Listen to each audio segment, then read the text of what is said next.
It all started when my stepdaughter's biological mom ignored her medical condition so badly that it landed Maya in the ER. Then she had the nerve to file fake abuse reports against me. I once begged her to stop and she just smirked and said, "You're the one traumatizing her, not me." That moment broke something in me. I walked away, and that was 3 years ago. But today? She can't mess with us anymore. When I met Tom, my husband, I actually thought it was a good thing he was raising his daughter alone. Maya was 7 at the time, and it was clear he took great care of her. You could see he spent more money on her than he ever did on himself. So marrying him felt like a no-brainer. I couldn't have kids of my own, so stepping into a motherly role wasn't a burden, it felt like a blessing. Even when Maya ended up hospitalized with a feeding tube or throwing up nonstop for 2 days straight, I treated those moments as chances to bond with her. She had gastroparesis, basically, her stomach muscles didn't work the way they should. She'd had it since birth, but that never changed the way I loved her. The only thing I couldn't stand was her birth mother, Rachel.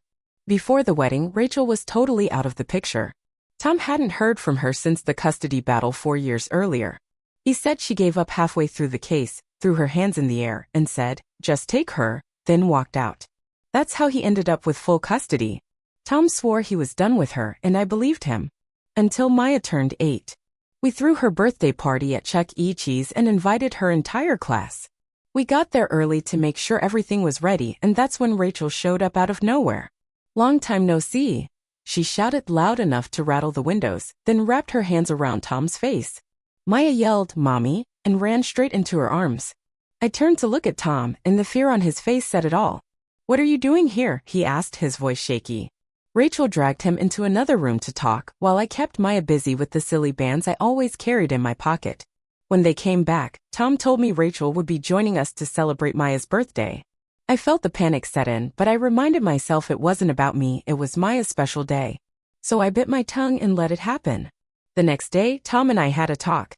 He said just being around Rachel made his skin crawl, but he thought Maya might benefit from spending some time with her. I didn't agree, but I wanted to show him I respected his judgment, so I went along with it. That lasted until the day Rachel took Maya to play mini-golf. When Maya got home, she was hunched over a bowl throwing up all night.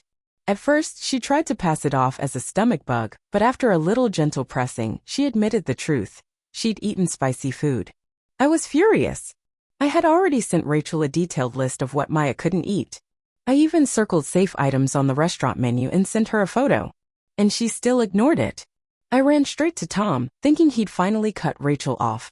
He did call her, but instead of blocking her, he just hung up and said it was probably a mistake. That she was just relearning how to be a mom. I couldn't believe it. I rubbed my temples in frustration. I wasn't her birth mom, but I knew what was best for her. I was the one sitting beside her in the ER, holding her hair back while she vomited, comforting her through the worst of it. Still, I didn't want to start a fight, so I let Tom have the final say. Not long after Maya recovered, she asked me to take her to that all-you-can-eat sushi place on Ocean Drive.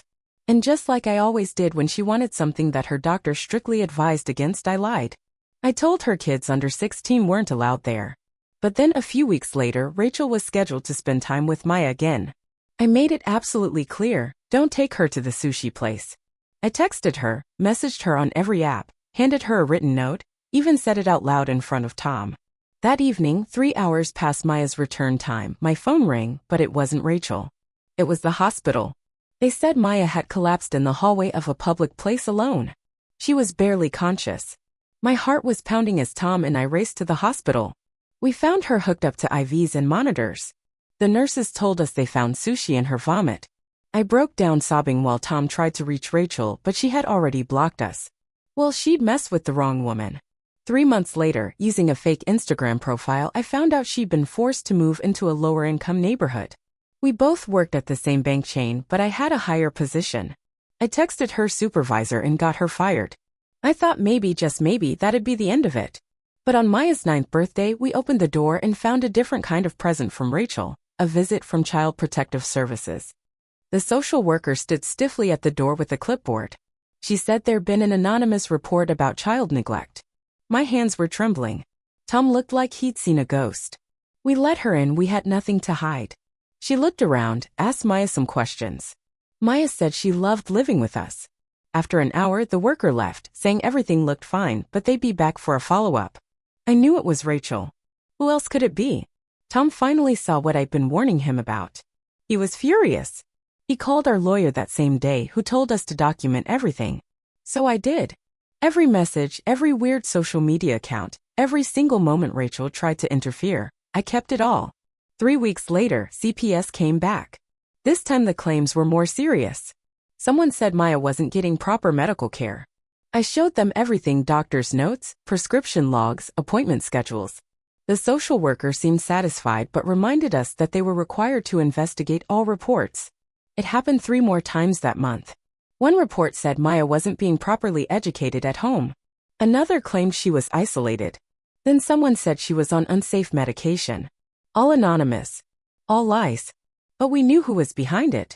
Our lawyer said we needed proof, something solid to tie Rachel to the reports. So I got creative. I made another fake social account and followed her friends. One of them, Amber, posted her whole life online, including text screenshots. And there it was, Rachel bragging about calling CPS on us. I saved every screenshot. But even that wasn't enough for me.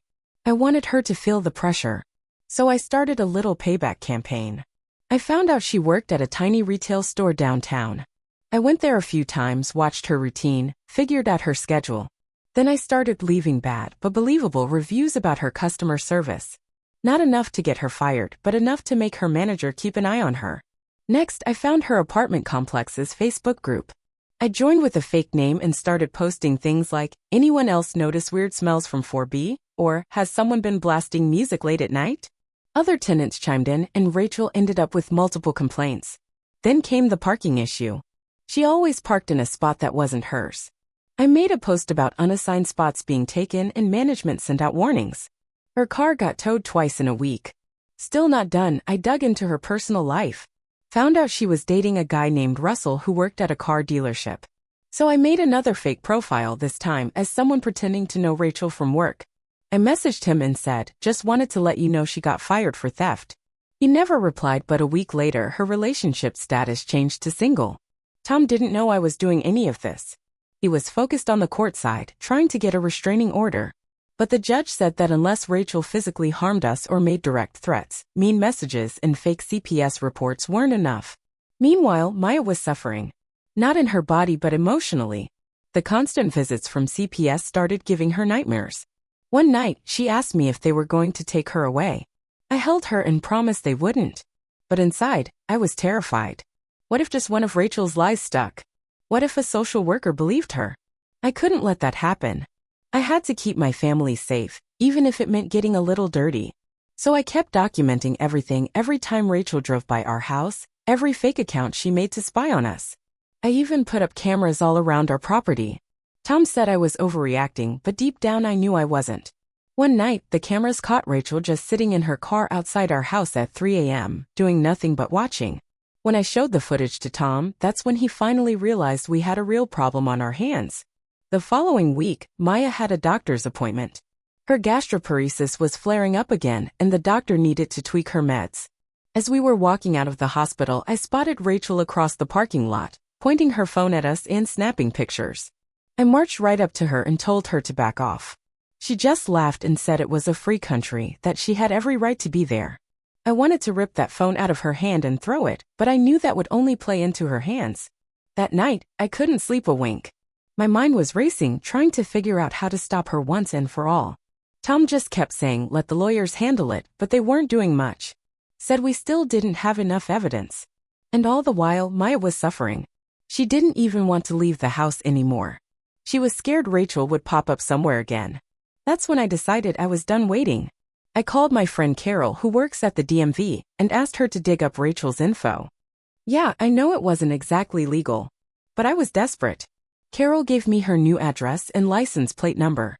Now I could keep tabs on her.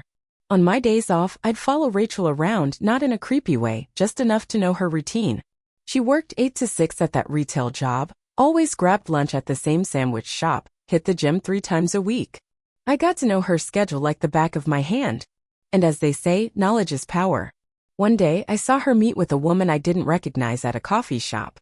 They sat in the back corner talking for over an hour, with Rachel showing her something on her phone while the woman took notes. I had a bad feeling. And I was right. 3 days later, we got served. Rachel had filed for visitation rights, claimed we were turning Maya against her, said we were cutting her out of her daughter's life unfairly. According to the paperwork, she'd been going to therapy and taking parenting classes. Said she was ready to step back in. Tom freaked. He called our lawyer right away. The lawyer told us we'd have to show up in family court, and it would be up to a judge to decide if Rachel deserved visitation. My stomach twisted into knots. After everything she'd done, she might actually get legal access to Maya? No way. So I got proactive. I tracked down that woman from the coffee shop. Turns out she was a family law paralegal named Lisa. Rachel had hired her for the case.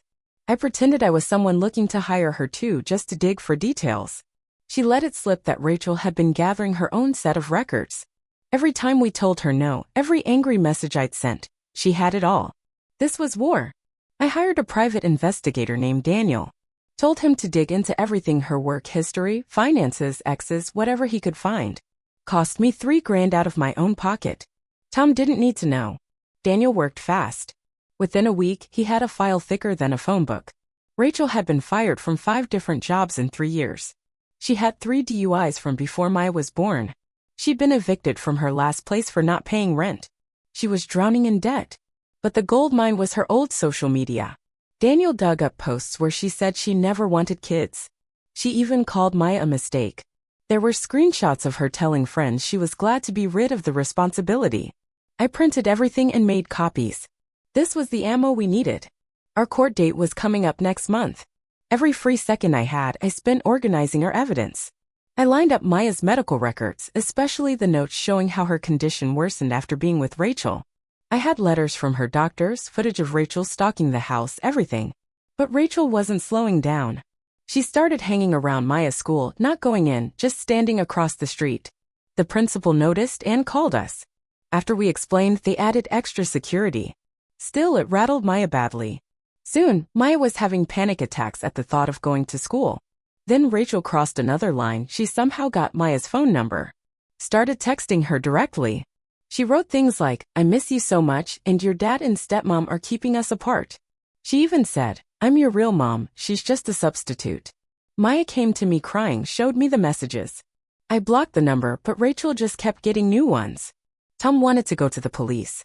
But the cops said a mom texting her child wasn't harassment, even if that mom abandoned the kid and the child wanted no part of it.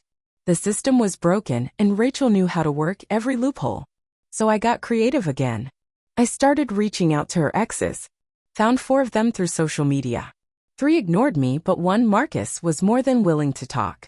He told me all about Rachel's drinking, her outbursts, how she once hurled a glass at him during a fight. He still had photos of the bruises. He agreed to write a statement for court. Meanwhile, the CPS visits kept coming. The workers were clearly tired of the false alarms, but they had to keep checking. The latest report accused us of making up Maya's illness, claimed we were medically abusing her. Even with years of medical files, CPS had to run a full investigation. Maya missed school for extra appointments just to prove she had gastroparesis. I was running on fumes. This woman was burning our whole life to the ground, and the system was handing her matches. Tom was stress eating. He put on 15 pounds in a month. Maya couldn't sleep without nightmares. I was barely holding it together myself. Then Rachel made a move she couldn't walk back. She showed up at Maya's dance recital. We had no idea how she found out about it. She sat way in the back and recorded the whole thing on her phone. The second Maya saw her, she froze like a deer in headlights. Forgot all her choreography. Ran off the stage in tears while other parents stared. I was boiling with rage. I confronted Rachel in the parking lot afterward, told her she was wrecking her daughter's life. She just laughed in my face. Told me I was the one hurting Maya by keeping her from her real mother. That's when I snapped. I didn't hit her, but I wanted to. Instead, I tore into her with words I didn't even know I had in me. Called her every name I could think of. Told her she was a garbage excuse for a mom and that Maya was better off without her. And of course, she recorded it all. Now she had footage of me being hostile, and her lawyer was probably clapping with joy. I knew I'd screwed up, but I couldn't take it anymore. She brought out the worst in me. It wasn't just home life falling apart, my job was suffering too. I started making mistakes with client accounts. My boss called me in, asked what was going on. I broke down and told him everything. He listened but warned me. I had to pull it together. The bank couldn't afford those kinds of errors. That's when I knew Rachel was winning. She was tearing us apart little by little, like death by 1,000 cuts. And she was loving every second of it. Through my fake social accounts, I saw her posts. Inspirational quotes about fighting for what's yours, selfies at the gym with captions about rising above. She was painting herself as the victim. For weeks before our court hearing, things took a turn for the worse. Maya had a bad flare-up. We rushed her to the ER. She was dangerously dehydrated and her potassium was low. They admitted her right away for fluids and monitoring. Somehow Rachel found out and showed up at the hospital. Demanded to see Maya. The nurses didn't know the whole situation and almost let her in. I had to make a scene to stop it. Security got involved. Rachel claimed we were keeping her away from her sick child during an emergency. A hospital social worker came in to figure it all out. I explained everything. But Rachel told her side too, said we were cutting her out, that she just wanted to make sure Maya was safe. The social worker said they had to make a note of the incident in Maya's chart. Rachel stayed camped out in the waiting room the entire 3 days Maya was admitted. Every time we walked down the hall, there she was watching. Eventually, the nurses started giving us updates in a private room so we didn't have to see her. But when we left the hospital, she followed us home. Not close enough to report it, but just enough so we'd know she was there. Parked down the block for hours. Tom wanted to go confront her, but I told him no. That's exactly what she wanted, to provoke us to gather more evidence before court. So I changed strategies. I started digging into Rachel's family. Found out her mom lived 3 states away. I called her, pretending to be an old friend. Turned out the woman was actually kind, but she had strong opinions about her daughter. Said Rachel had always been selfish. That she warned her not to have a child she didn't want. Said she wasn't surprised when Rachel walked away from Maya. She agreed to write a letter for court. That letter was brutal, outlined Rachel's entire history of irresponsibility. Said she walked away from every hard thing in her life, including pets, friends, and eventually her own daughter. Said she'd heard Rachel say multiple times she wished she'd never had Maya. But Rachel wasn't sitting still either. She was collecting her own stack of character letters. From her parenting class instructor. From her therapist. From her new job. She even volunteered at a children's charity to look better on paper. She was painting a picture of personal growth and change. Then 3 weeks before the court date, someone called my job pretending to be from the IRS. Claimed I was being investigated for tax fraud. My boss had to get involved. It took several days to prove the IRS call was bogus. But by then, the damage was done. My reputation at work had taken a hit, and people were looking at me differently. Then someone slashed our car tires. We couldn't prove it was Rachel, but let's be honest, who else had that kind of grudge? Tom added more security cameras, but she was clever. She knew exactly where the blind spots were and avoided them. Meanwhile, Maya was barely hanging on. She didn't want to eat, terrified it would make her sick again. The weight started falling off her. Her doctor was getting concerned. We had to start talking about putting her back on a feeding tube. All because of the stress Rachel was dumping on us. I'd had enough of trying to play it fair. I called Daniel, the private investigator, back up and told him to dig deeper. I needed something that would finally end this. He said he could do it, but he'd need more money. So I did what I had to do. I emptied my entire savings. Gave him every last dollar I had. And it paid off. Turns out Rachel had been arrested 6 years back for check fraud. The charges were dropped, but the arrest record was still sitting there in black and white. She'd also been sued by an old roommate for wrecking their apartment. But the real bombshell? She had another kid. A son she had as a teenager. Lost custody of him too. He was living with his dad's parents in another state. I found those grandparents and they were more than willing to talk. Said Rachel dumped the boy with them when he was just 2 years old and never came back.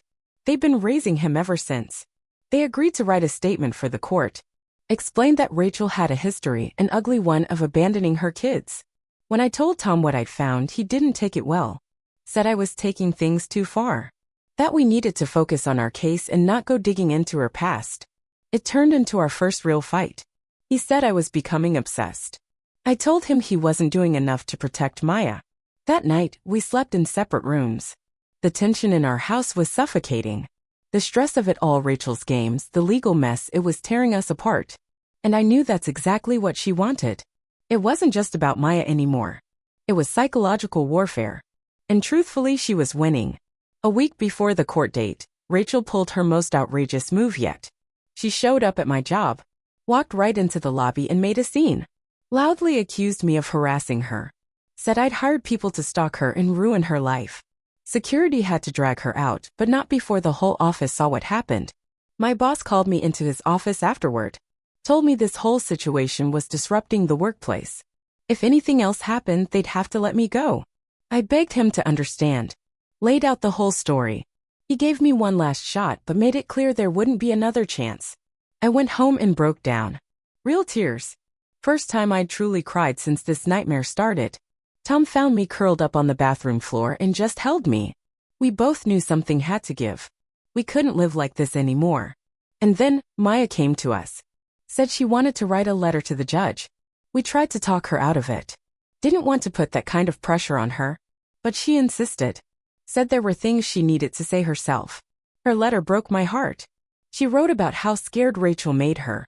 How she had nightmares about being forced to eat food that would make her sick. How all she wanted was to feel safe. She begged the judge not to make her see Rachel again. I made 3 copies of that letter, one for our lawyer, one for the safe, and one I kept in my purse.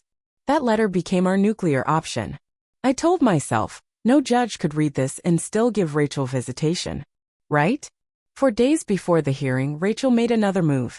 Filed an emergency motion claiming we were manipulating Maya, turning her against her biological mom. Said we were emotionally abusing her. She wanted an immediate custody evaluation. Our lawyer told us not to panic. Said these motions rarely went anywhere. But I wasn't taking chances. I gathered every shred of evidence we had. Organized it into a binder. Medical records, text messages, security camera footage, witness letters, everything. The night before court, I couldn't eat. Couldn't sleep. My brain was on a loop. What if the judge believed her? What if Maya had to spend weekends with the woman who nearly killed her with a plate of sushi? Tom tried to reassure me. Said our case was strong. That no sane judge would ignore Maya's condition. But I didn't believe in the system anymore. The same system that let Rachel torment us for months. That made us prove over and over that we were good parents while she got to play the victim. I made up my mind that night. If the court failed us, I'd do whatever it took to keep Maya safe. I'd quit my job. Homeschool her. Move to another state. Change our names if I had to. I wasn't losing this girl. The morning of the hearing, Maya was too anxious to go to school. We let her stay with my mom. Tom and I put on our best clothes, looking like the responsible parents we were. I slipped Maya's letter and a photo of her in the hospital into my purse. When we arrived at the courthouse, Rachel was already there. Dressed like she was headed to church. Hair pulled back, looking neat and sweet and nothing like the woman who destroyed our lives. She had her lawyer, Lisa, with her. And what looked like a dozen character witnesses. She actually smiled at us. Our lawyer pulled us aside. Told us Rachel's team had just submitted new evidence that morning, photos of me following her, recordings of my voicemails when I lost my temper. They were trying to paint me as the crazy stepmom. The obsessed woman trying to rip a child from her real mother. I felt the room spin. How the hell did it come to this? I was the one who fed Maya when she couldn't eat. The one who held her hand during endless hospital nights. And now I was the villain? Tom squeezed my hand and whispered, "It's going to be okay." But his voice shook. He was scared too. We entered the courtroom. The judge, Evelyn Harper, was an older woman with a tough but fair face. I hoped she had kids. I hoped she'd understand. Rachel's lawyer went first. Told this rosy story about a young mom who made mistakes but had turned her life around. Parenting classes. Therapy. A desire to reconnect. They handed over certificates, glowing references, drug tests. Then they came after me. Called me unstable. Brought up the times I followed Rachel, the angry voicemails. Even had a statement from someone at work about me acting erratic. I wanted to shout that it was all because of Rachel.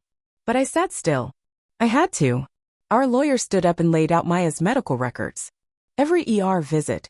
Every note from doctors saying Rachel had ignored instructions. He showed video footage of Rachel stalking us. Statements from Maya's doctors about how crucial consistency was for her health. But Rachel's lawyer shot back. Said all those were accidents. Claimed Rachel was still learning and didn't mean harm. Said she had a right to be near her own child and to drive past her own house. They brushed everything off. Then came the character witnesses. Her therapist. Her parenting instructor. Even her boss. All singing her praises. They made her sound like Mother Teresa. We had our witnesses too. Maya's doctor explained how dangerous gastroparesis is. The school principal talked about Rachel showing up outside unannounced. Marcus gave his statement about Rachel's violent temper. But again, they countered every point. Said the violence was old news. Said the school thing was just a concerned mom. Said the medical issues were unfortunate misunderstandings. Then the judge asked about Maya's letter. Our lawyer submitted it. Rachel's team immediately objected, said Maya had been coached. That a 9-year-old couldn't write like that. The judge read it anyway. I watched her face like a hawk, searching for any flicker of emotion. But she stayed neutral. Then she asked if Maya had been evaluated by a child psychologist. We said no. We didn't think we needed one. Turns out that was a mistake. Rachel's team had hired one. He'd never even met Maya, but he got up there and said all the buzzwords: parental alienation, emotional manipulation, damage from separation. Said Maya needed both mothers for a healthy upbringing. I wanted to scream. This man had never looked Maya in the eye, but now he was telling the court what she needed? Meanwhile, I'd sat through every sleepless night. Every drip. Every breakdown. But I wasn't her real mother. Not in the court's eyes. The hearing dragged on for hours. Point, counterpoint. Objection after objection. By the end, my head was pounding. Tom looked hollow. Even our lawyer had lost his edge. Finally, both sides rested. Judge Harper said she'd review everything and give a decision in a week. A week. 7 days of waiting. 7 days of hell. As we left the courtroom, Rachel approached us. Our lawyer blocked her path, but she said she just wanted to talk. Said she hoped we could all move forward for Maya's sake. That she didn't want more fighting. And Tom, he actually paused. Like he was thinking about it. I grabbed his arm and pulled him away. Told him not to fall for it. But I could see it. The seed of doubt had been planted. What if the judge gave her visitation? We'd have no choice but to work with Rachel after everything she'd done. That week was the longest of my life. Maya could barely eat from anxiety. I called in sick for 3 straight days. Tom and I hardly spoke. We were drowning in dread. I spent the time making plans just in case.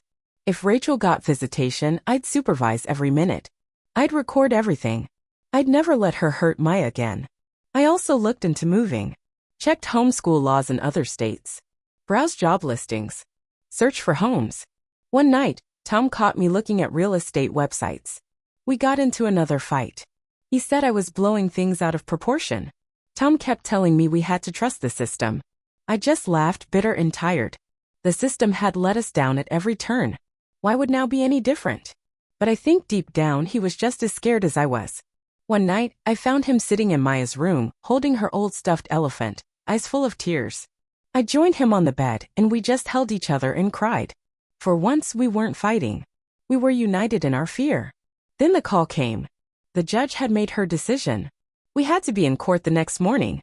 Our lawyer couldn't tell us anything over the phone, said we'd find out in person, just like everyone else. I didn't sleep at all that night. The next morning, Maya begged us to let her come. Said she wanted to know what happened right away. We said no at first, but she didn't back down. So we gave in and brought her along. Maybe the judge seeing her would help. Maybe it would remind everyone what this was really about. The courtroom was packed. Rachel's supporters filled one side, ours the other. The whole thing felt like some twisted wedding. Maya sat right between Tom and me, clutching our hands so tight it hurt. I could feel her little body trembling. When Judge Harper entered, we all stood. She looked exhausted, like the case had worn her down too. She started by saying family court cases were always hard, that she had to weigh a parent's rights against what's best for the child. My stomach dropped. That kind of language usually meant they were about to throw the kid to the wolves. I squeezed Maya's hand tighter. Tom sat up straight beside me. This was it. The moment that could change everything. Judge Harper cleared her throat and started delivering her decision. She said she'd gone over all the evidence thoroughly. That both sides had shown strong emotions. My heart was pounding. I just wanted her to get to the point. She began with Rachel's efforts. Said she acknowledged the therapy, the parenting classes, the attempts at self-improvement. I wanted to scream. Trying doesn't mean you get to risk a child's life. But then her tone shifted. She said she couldn't ignore Maya's health condition, that gastroparesis requires strict dietary control. And based on the evidence, Rachel had repeatedly ignored medical advice, even after being told exactly what foods Maya couldn't have. The judge kept going. said there was a clear pattern of behavior that was concerning. The false CPS reports, the harassment at my job, the way Rachel tried to use the system like a weapon. She said it all painted a picture, not of a mother trying to reconnect, but of someone focused on winning at all costs. I held my breath. This was sounding hopeful. But judges always do this, build you up, then drop a however like a guillotine. I waited for it. But instead, the judge looked directly at Maya, asked if she understood what was happening. Maya nodded, tears streaming silently down her cheeks. Judge Harper's voice softened. She said Maya's letter had taken incredible courage to write, that her words mattered. And then the ruling. Rachel would not get visitation. Not now. Not until she could demonstrate that she truly understood Maya's medical condition and the seriousness of her actions. The judge ordered her to complete specific medical training on gastroparesis, go through a full psychological evaluation, and cut all contact with our family immediately. I nearly fell out of my chair from relief. Tom let out the longest breath I think he'd ever held. Maya melted into my shoulder, sobbing from the weight of it all. But this time they were tears of release. We had finally won. And the judge wasn't finished. She issued a restraining order. Rachel had to stay at least 500 feet away from us, from Maya's school, from my job. Any violation would mean jail. Then came the kicker: Rachel had to pay our legal fees. Her side of the room erupted. One of them shouted that it was too harsh, that she deserved another chance. The judge shut it down immediately. Said Rachel had been given chances and chose to use them to harass, not heal. Rachel stood up, face flushed and furious. Started yelling about her rights, about how we turned everyone against her. Security started moving toward her, so she sat down, still muttering under her breath. The judge warned her, any more outbursts and she'd be held in contempt. She was already on thin ice. Then she looked back at us. Said she hoped we could finally find some peace. That Maya deserved a safe, stable childhood. One without chaos. We left the courtroom in a daze. Maya walked between us, holding our hands like a lifeline. For the first time in ages, she was smiling. A real smile. We stopped for frozen yogurt on the way home to celebrate. That night, we slept. Like actually slept. No checking cameras. No jumping at shadows. Just rest. But of course, Rachel wasn't finished. 3 days later, we got a call from Maya's school. Someone had called in a bomb threat and mentioned Maya by name. They evacuated the entire school. Police searched the building from top to bottom. They traced the call to a burner phone. No way to tie it back to Rachel, but we all knew. The restraining order couldn't stop her from buying another phone. Couldn't stop her from wreaking havoc from a distance. Maya stayed home for a week while the school added more security. She missed her friends but understood. We turned it into a fun week: movies, board games, baking, safe recipes. Made the best of it. Then my boss called. Said he'd received an anonymous letter accusing me of embezzling. It even came with fake documents, convincing enough to require an investigation. I was put on leave for 3 weeks, no pay. We couldn't prove Rachel sent it. But we knew. We always knew. Eventually they cleared me. But the damage was already done. The whispers, the glances, they didn't go away. Then Tom's job started getting anonymous complaints too. Fake reviews. One day, someone even launched a website in his name calling him a fraud. We had to bring in our lawyer again. We documented everything. And finally, help came from an unexpected place. Remember Amber? Rachel's friend who overshared on social media? She reached out. Said she was done with Rachel's drama. That Rachel had been bragging about her revenge plans. Amber had the receipts, screenshots of texts where Rachel detailed everything. The burner phones. The forged documents. Her plan to destroy us. We took it straight to the police. This time it was enough. They arrested Rachel. She was charged with stalking, harassment, and multiple violations of the restraining order. Her bail was set high. She couldn't pay it. The trial was scheduled for 5 months later. And for the first time in forever we had peace. Maya started therapy to work through the trauma. Her therapist said she was resilient but she needed help processing it all. I went back to work full-time. My boss apologized. Said he should have trusted me. But I was already looking for a fresh start.